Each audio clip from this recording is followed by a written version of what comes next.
Hi guys, welcome to How to Maximize. In this video, I will show you how to recover Snapchat Streak 2023.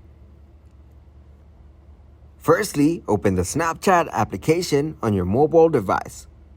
Now, go to your profile. Tap to open the settings. On scrolling down, you'll find the option of I need help. Tap to open it. Go to the search bar and search for Snap Streaks.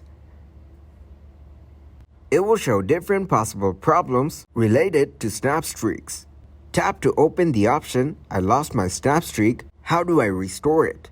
On scrolling down, you'll find the option to submit your feedback here. Select the option of this article didn't answer my question or solve my problem.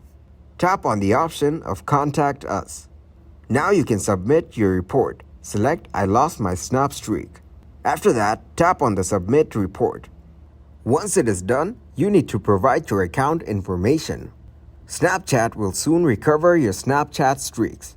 Thanks for watching and please leave a like, subscribe, and share.